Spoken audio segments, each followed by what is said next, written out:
Hey, and welcome to this lesson. I'm so excited because inside of this one, we're going to talk all about what you need to do to get your work, your portfolio, your services, and your business published. We're going to talk about getting published, everything that is involved in the process. Now, I say this having gotten quite a bit of publication for my businesses over the years, and it's really not that complicated. Like, that's the beautiful thing. All of these really did not take that much work. It wasn't because I was an amazing photographer. My photos are okay. They're not the best out there by far, and yet I've gotten published far more than most photographers. How did I do that? Now, whether you're a photographer or not, it really doesn't matter. For instance, this blog that I have is all about creating presets and doing different editing tutorials, and I've managed to get published in that as well. Now, I'm going to show you this strategy, but before I do, I want to give you one fun fact that will encourage you, and that is this. Fact, getting published really isn't hard, okay? So the thing that is probably going to prevent you the most from getting published is just thinking that you're not good enough, or that it's too complicated, or that it's too much work, or that it's too unattainable. Nope, it really isn't that hard. Really what it comes down to is taking action. So second fact, it's not the businesses with the best work who get published. On that note, it's the businesses who actually reach out. And what do I mean by reach out? Well, I'm going to show you, but it's really the people who are networking. It's those who network are the ones who get the results. No one's going to publish your work or talk about your business or your service or write you a review if you're not the one who instigates all of that action, okay? So you need to be the one taking action in order to do that. Now, one more thing.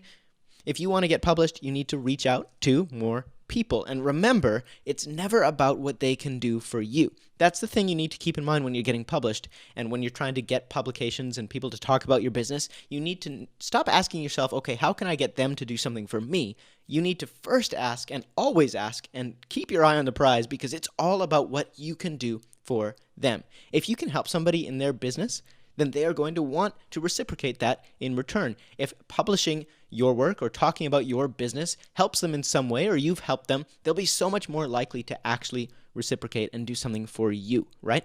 So what we need to do is remember that it's never about what they can do for us. It's all about what you and your business can do for them. So now that that's out of the way, let me talk to you about a few different ways you can go about getting published. In our last video where we were talking about memberships and those kind of links, I'd mentioned, and just showing you a quick example of if you were an Abbotsford bakery, all you do in here is we would just go through, and you could even just search in your search terms and look at the people who are ranking. Now, people who are ranking for this term, let's say I wanted this to be my #1 search result, I wanted to be up here, I would say, okay, how can I get these people to feature my business? Now, obviously, if it's a bakery that is my direct competition, they're not going to talk about me. However, maybe it's a coffee house that I could partner with. So, for instance, if I go down here, I'll probably find a coffee house somewhere in here. Old and Coffee. Okay, a cafe and bakery in Abbotsford.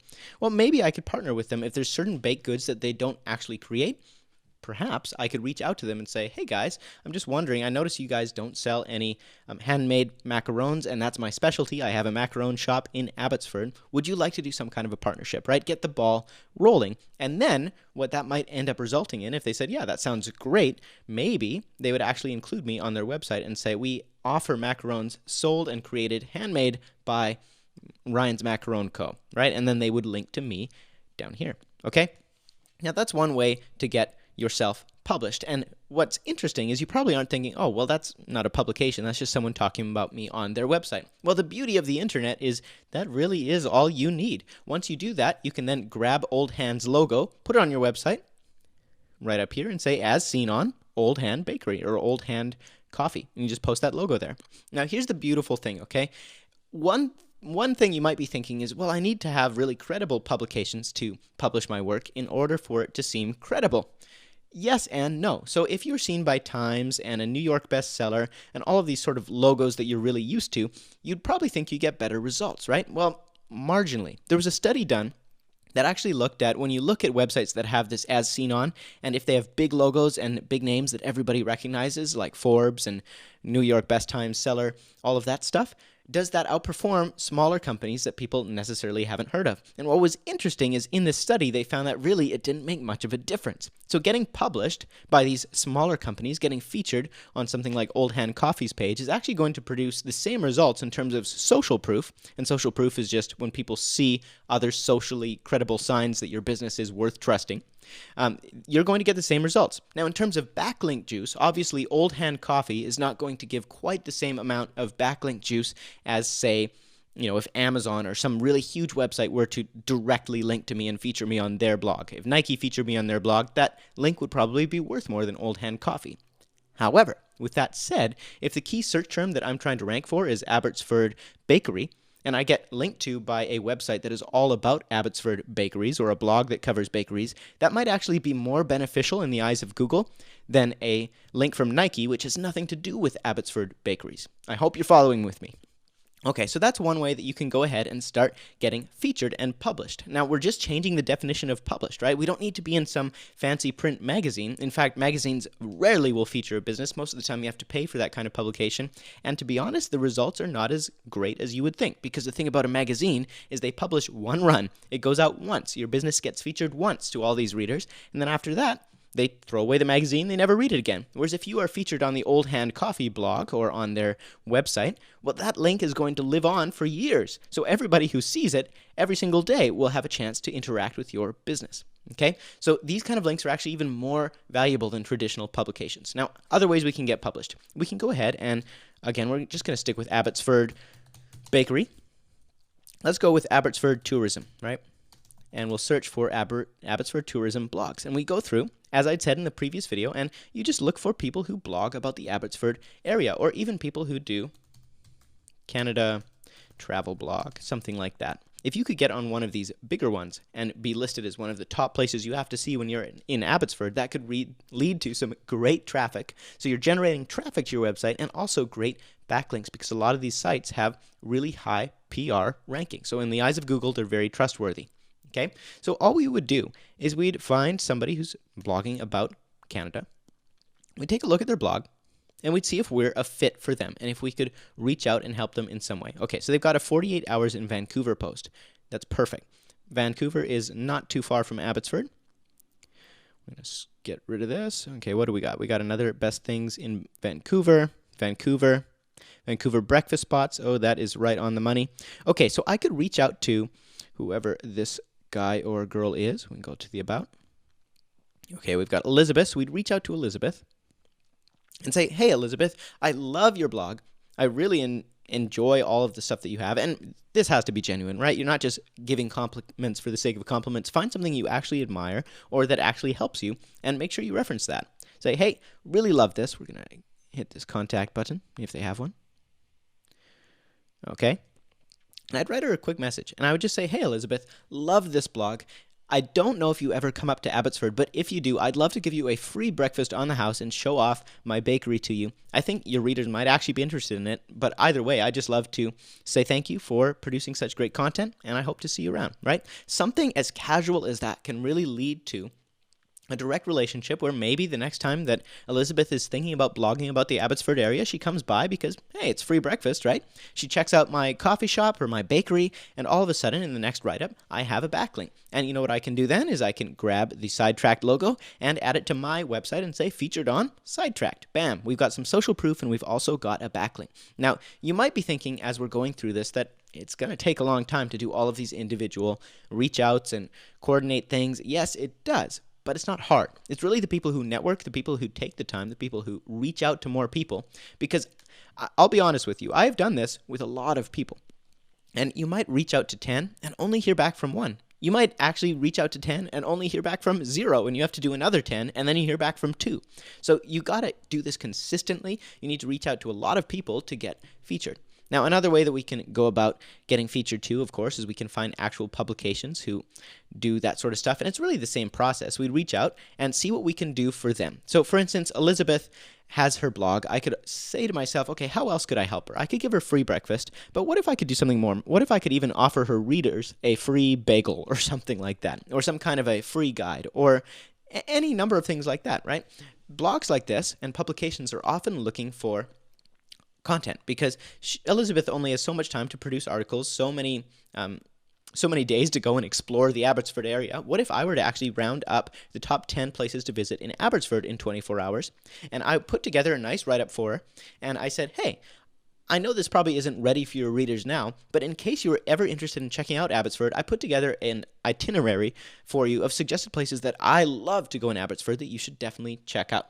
I would, love to help. If you ever want to feature anything of mine on your blog, or if you're looking for people to guest post, I'd also be down to write some more posts on the Abbotsford area. Just let me know. Right? Those kind of relationships open up doors. It's not a direct, hey, will you publish me? Yes or no.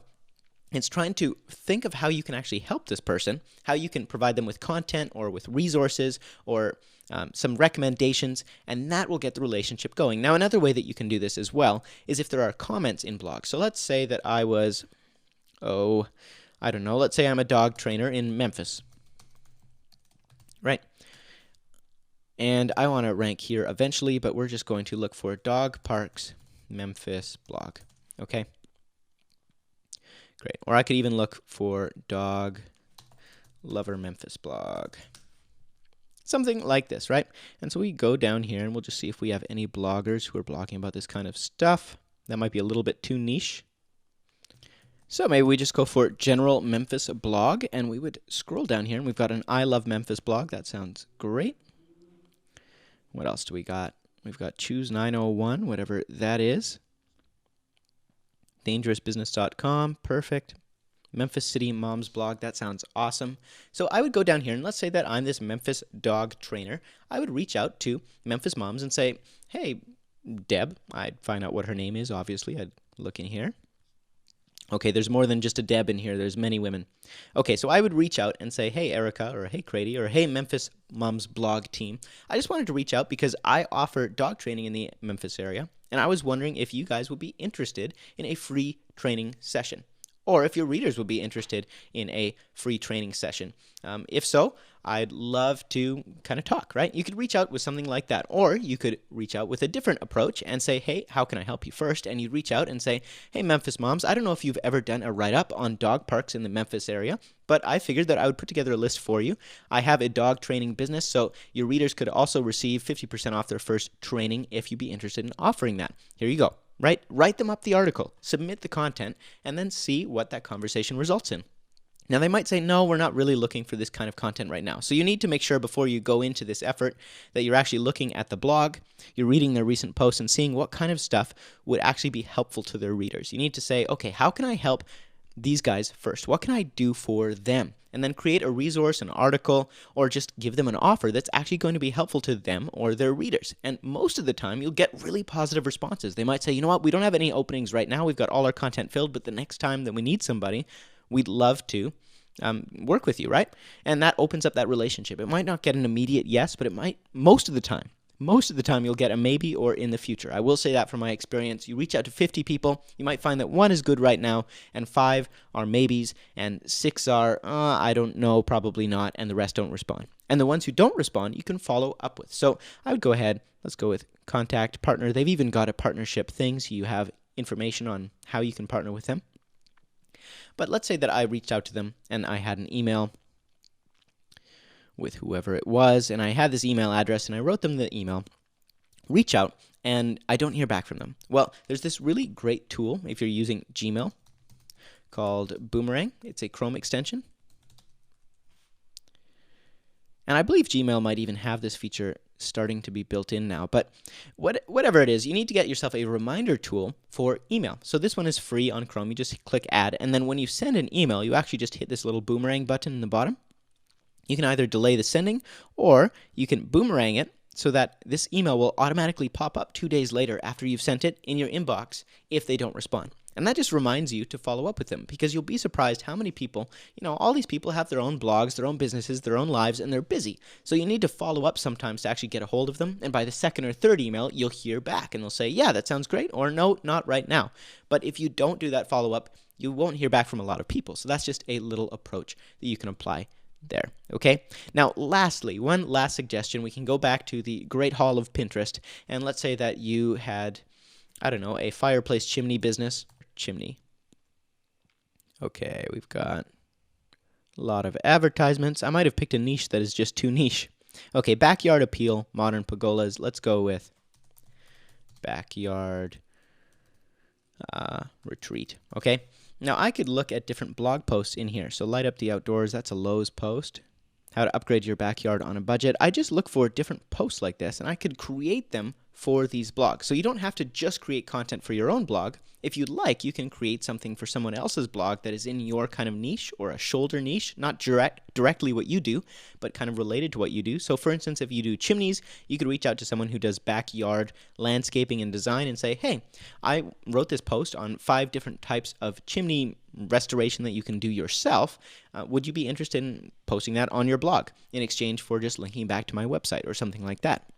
And that's an easy way to get backlinks and form relationships. So I'm going to kind of wrap it up because I think you get it. I might have drummed that home a little too much, taken too long to demonstrate, but I just wanted to show you in depth how easy and simple and straightforward this process is. It's about asking what you can do for them first of all, okay? It's not about what they can do for you. If you can provide value, provide a service, do something for other people, you're going to get reciprocated results. People give to people who have given to them.